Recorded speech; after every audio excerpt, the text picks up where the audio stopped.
Hello everybody, welcome back into the Color Gemstone Academy. I am your host Paul Deasy, and this is my YouTube channel Paul Deasy Gemstones. Well, here it is, the last day of October in 2020, so I want to thank you all for watching. Also, a big milestone was passed this past week. We have surpassed 400 subscribers. I wanted to thank each and every one of you who have subscribed, and if you have not subscribed, please do so. It's free, it doesn't cost you a darn thing. And I'd like to get to 500 subscribers by Thanksgiving. That's my goal anyway. Well, the last couple of lessons we have had all from our subscribers' requests. And this is no exception. This week we've had a number of requests to talk about diamonds.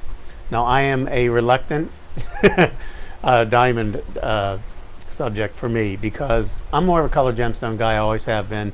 But diamonds are certainly important in the world of gemstones. So what I'm going to do today, it'll be a lesson, a primer on sort of the basics of diamonds, and then towards the end of the lesson, so I hope you hang until the very end, I'm going to show you some of the top, most famous diamonds ever in the world. So I hope you stick around with me. All right, first of all, let's talk about diamonds. Arguably the oldest gemstones in the gemstone kingdom. It is pure carbon. It's basically carbon, and under tremendous heat and pressure eventually might turn into a diamond.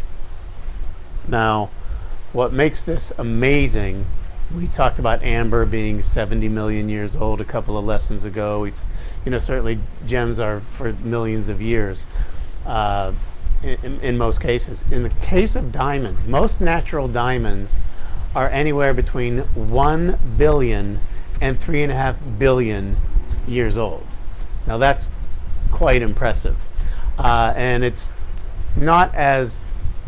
probably not as rare as most of you might think, but we'll get into that a little bit later. But speaking of the history of diamonds, I talked in an earlier episode about a Greek philosopher and author by the name of Pliny the Elder, and he wrote a book thousands of years ago, which is probably the first recognized work on gemstones in any sort of book form. And he was talking even back then in his natural history, and he was talking about gemstones, that diamond was the hardest gemstone that there was. And that's sort of true, but we'll get into that a little bit later. Okay, so first, as always, we like to get into the boring nitty-gritty about the chemical composition and such of the diamond. Now, as we mentioned, we live on planet Earth, and carbon is very prevalent. We are carbon-based life forms, and the chemical composition of a diamond is C, which stands for carbon. That's it. It's pure carbon. The crystal structure is described as cubic, and we talk about a lot of different types of crystal structures, whether it be hexagonal or trigonal. Well, this one is actually cubic. And actually, I've shown you in the past, maybe I can pull this up again. There's a picture of a diamond with a garnet growing inside of it. And they are both a cubic structure crystal, and that's probably why that garnet was able to develop inside that diamond. But that's neither here nor there. Now, the Mohs scale of hardness. Now, for those of you that have been subscribers for a while, you know that that is the ability for a gem to withstand scratching. More specifically, it is the ability for a gem to scratch another gem. So even though it goes 1 through 10, from talc up to a diamond, diamond being the hardest gemstone that there is, I want you to look at this chart, because it's not like 2 is 1 better than 1 and 3 is 1 better than 2, that kind of thing. You get to 9 where the sapphire is, and you notice how the graph jumps right up the page, because a diamond is as much as 4 to 5 times harder than a sapphire. But the big news is, you're going to find out later in this lesson, that it really isn't the hardest gemstone on Earth, and that might surprise some of you. Now remember, despite it being one of the hardest gemstones on Earth, it is not necessarily the toughest of gemstones, because even in the days before we could laser or diamond saw to cut and facet a diamond, they would sometimes be able to find a pressure point on a diamond and cleave it completely in half because it has perfect cleavage in certain directions. So that's one of the things to keep in mind. So if you forget, if nothing else from this lesson, I want you to remember that no gemstone is indestructible, not even a diamond. So treat all of your diamonds and other gemstones with the proper care, cleaning, and respect that they deserve.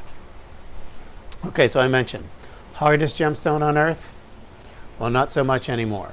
There are a couple of things that have happened in the past couple of years, relatively speaking, that have tested harder than a diamond. One of them is called wurtzite, which is a boron nitride.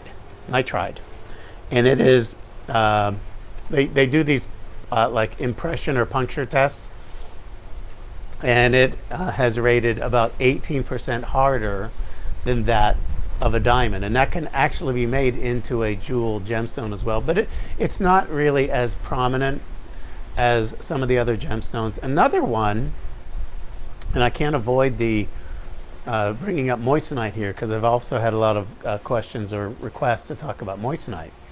Another one is called lonsdaleite, which is silicon carbide. Now, silicon carbide is the same chemical composition that makes up the moissanite. Now, moissanite is not technically the same hardness as a diamond. It's a little bit less. But when you have a meteor, when a meteorite impacts the Earth and it is carrying with it graphite, it can form into something that has a crystal structure very, very much like a diamond, but in a hexagonal crystal form instead of a cubic. And it makes it naturally harder and can be up to 58% harder than a natural diamond. And again, that would be a natural lonsdaleite, which is basically the same thing as moissanite, although moissanite is largely created in a lab these days. Okay, so again, we talked about the hardness, we talked about the toughness. So what about that refractive index? Well, they make a device in gemology that's called a refractometer, and most of the refractometers only go up to 2 because most of your gems are going to be 2 or less. The exception to that is a diamond, and the diamond comes in at 2.418 on its refractive index. Now, what is a refractive index? It's the ability to measure the sparkle of a stone. You can measure that, and that's good news to know what that number is in your color gemstones as well, and I covered that quite extensively when we get to some of the other ones. Now, moissanite, going back to that because I want you to have something to compare it to, does actually have a higher refractive index than the diamond. So we talked about the 2.418. Moissanite's 2.65 to 2.69, so it actually will have a greater sparkle than that of a diamond. Now, specific gravity, I told you this was the boring part of the lesson. The specific gravity is the heft of a gemstone, and that's what its weight is compared to a similar volume of water. It comes in at 3.52, and to put that into perspective for you, corundum, which is sapphire and ruby, is a 4, which is one of the heavier or the more dense, more hefty gemstones. So it's a little closer to that than, say, it would be to a quartz. So diamonds have a pretty good heft as well. Now, the next part of the lesson is going to concern how rare are diamonds really? And that's coming up next. Okay, so exactly how rare is a diamond? Now, those of you that have been with me since the beginning, and I had a lesson on how to become a good gemologist, and kind of had a lesson on colored gemstones saying that gemstones all share 3 traits: beauty, rarity, durability. Now, rarity is a relative term, and a lot of people, if you ask what were the most rare gemstones, people would probably say, oh, diamonds and rubies and emeralds and sapphires. Well, the truth is diamonds aren't really that rare. Now, don't be afraid of what I just said. Getting a D color flawless diamond is exceptionally rare. What most people don't realize, Diamonds are one of the few gemstones mined in a productive way. And what do I mean by that? It's kind of mass produced. If you take a look at, most diamonds occur in volcanic pipes. And you can see, I'm going to show you a picture of a mine, and you'll see for reference the size of a big mining machinery in a car. In one of the tiny little bands in that, it shows you how big those volcanic pipes can be. And they're exposing a lot of the diamonds when they're mining in these volcanic pipes. But most of them will never see the light of day in a piece of jewelry.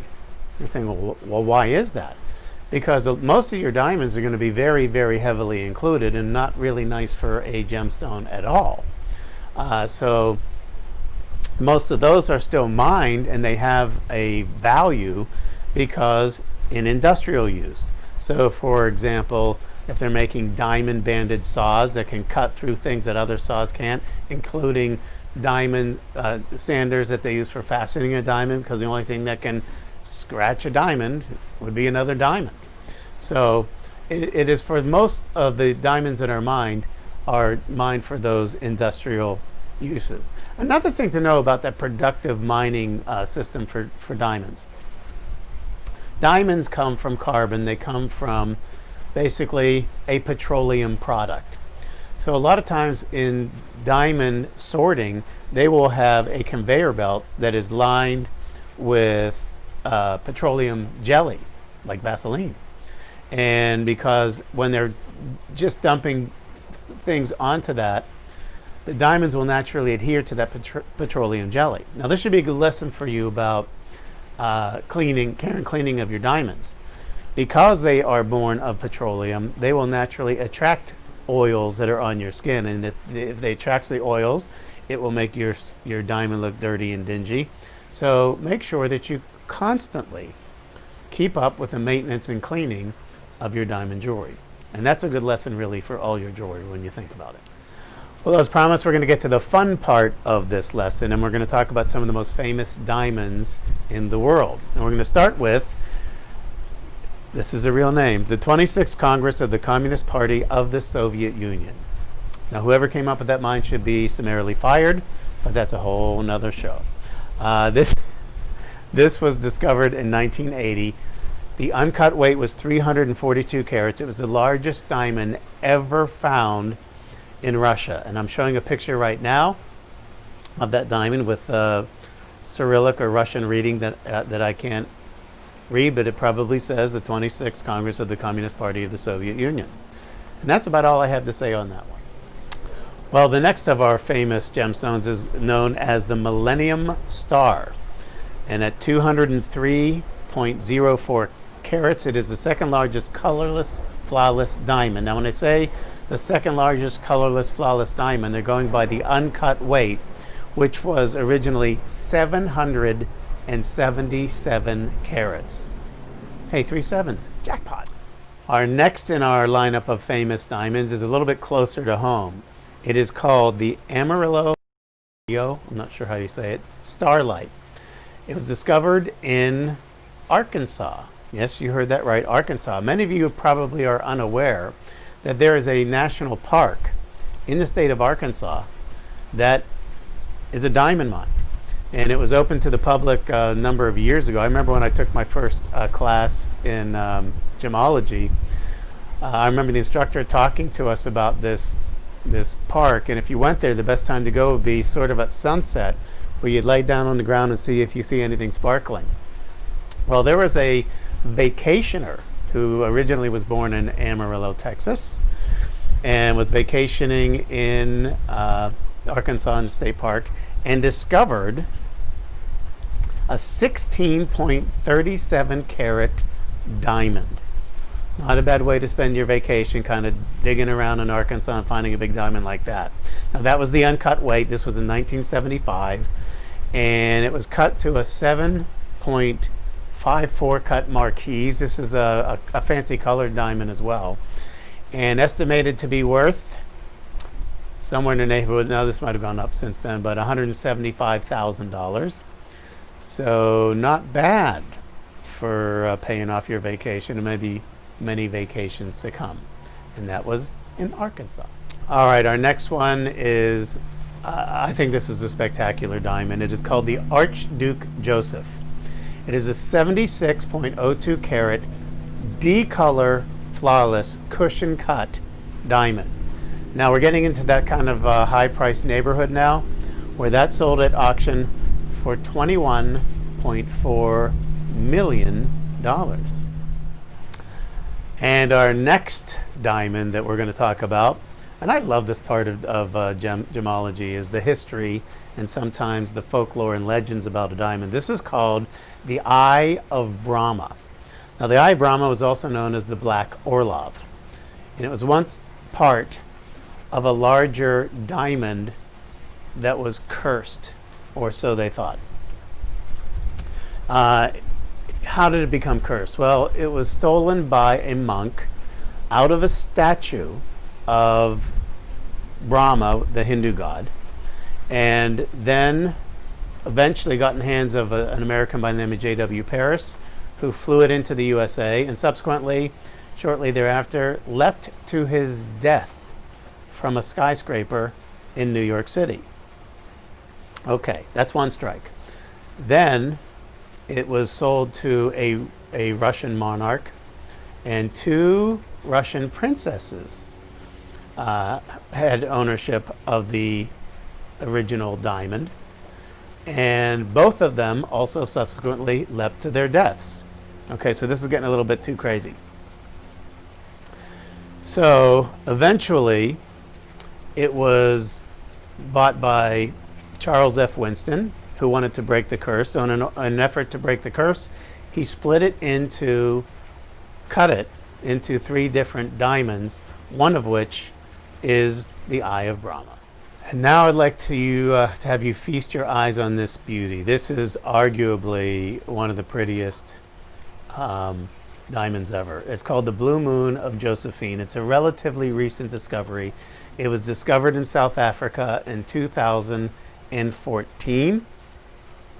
It is a 29.6 carat flawless blue diamond. It was sold in 2015 for, get ready for this, $48.8 million by a very wealthy man, obviously, a billionaire from Hong Kong, who named it after his 7-year-old daughter, Josephine. And I'll tell you what, it is one of the diamonds I've ever seen. And you can see it on your screen there now. And I don't know, if you're 7 years old and you have a $48.8 million diamond named after you, does that make you a spoiled brat? Probably. All right, next diamond on is called the Centenary Diamond, and at 273.85 carats, it is the 3rd largest diamond ever discovered. Now, they took a lot of care with this one. Think about this, if you think your job gets boring. It took 5 years to cut it into its final shape of 247 facets. Wow. And now we get to something known as the Cullinan Diamonds. And the Cullinan Diamonds was the largest, I say diamonds, it was the largest diamond ever discovered at 3,106 carats. Now, how do I put that into perspective? 3,106 carats weighed an amazing 1.3 pounds for a diamond. And unbelievable. Now, it was cut into 9 different gemstones.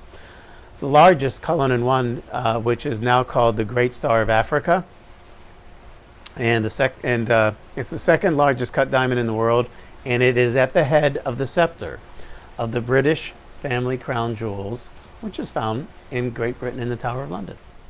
All right, we spent a lot of time talking about D-color flawless diamonds, the biggest flawless diamond ever, the largest uncut diamond ever.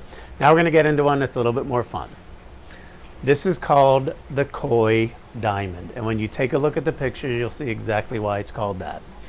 Well, this might surprise you, but this was never going to be a piece of diamond jewelry at all, because it is the most flawed of all the diamonds that I've shown you today. In fact, it was originally slated for industrial use. Remember I talked about how most diamonds end up industrial? They were going to do that until there was a gem cutter. Or actually, I take it back. A diamond cutter, not a color gem cutter, a diamond cutter who saw the potential in this as an amazing diamond into a 32 karat diamond, and it looks just like the koi fish that it is supposed to represent. Okay, we come to the last two diamonds, which are arguably the most famous and perhaps even the most controversial of all of the diamonds of the world. The first one is Kohinoor, and it is a name that in Persian equates to a mountain of light. Well, that's certainly appropriate, because as you look at this, it is one of the largest cut diamonds in the world at 105.6 carats. Now, this was likely first mined in India, in the Kalur mines. This has such a story, it could probably have its own show. It has passed hands many, many different times, because it was originally in an area that wasn't even part of India, and then it was part of the mullahs of the Persian Empire, and then it was stolen or passed from here to there and here to there, and then India became India, and then they had some claims to it, and then it ended up in the British royal crown jewels. In fact, to this day, sits in the Queen Mother's crown in a very prominent place. You can see how large this diamond is.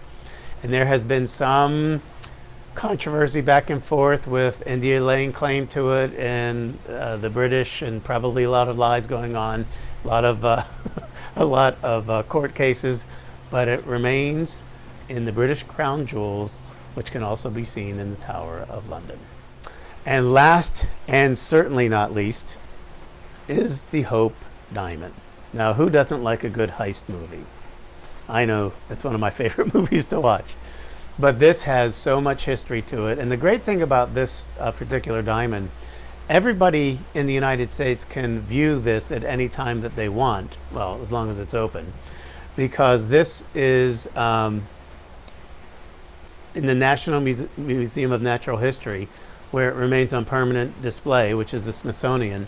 And I remember going there and looking at it, and it is quite impressive. It's one of the few things, I think it's that in the Declaration of Independence, that are on hydraulics, so that if something ever happens, or there's ever an attempted robbery, it will sink into the basement.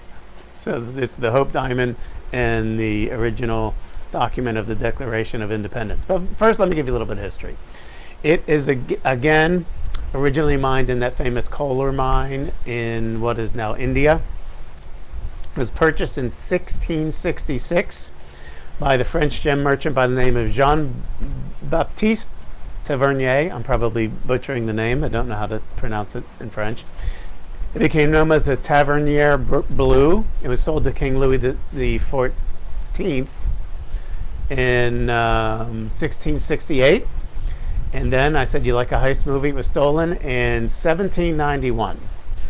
Now, when you have the most famous diamond, arguably in the world, a blue diamond, stolen from the French monarchy, how do you sell something like that? Well, you got to cut it. You have to recut it into a couple of different pieces. And the largest of those pieces that it was cut into was called the Hope. And it changed hands many, many times. And there were stories about it also being cursed, and people that came in contact with it and became sick or died. And then, once again, the Winston family, ever brave, was eventually purchased by Harry Winston in 1949. He eventually donated it to the National Museum of Natural History, where it remains on permanent display to this day. Well, that's going to wrap it up for my lesson on diamonds in the Colored Gemstone Academy. Remember, if you have not yet so and you're enjoying this, please hit the subscribe button. It is absolutely free. It costs you nothing. If you want to get notifications, hit the notification bell or notification app on your device, and every time we drop another lesson on Saturdays at 10 in the morning Eastern Time, you will be notified. So I will see all of you next week. Thank you for watching. We'll see you next week on the Colored Gemstone Academy. Thank you for watching.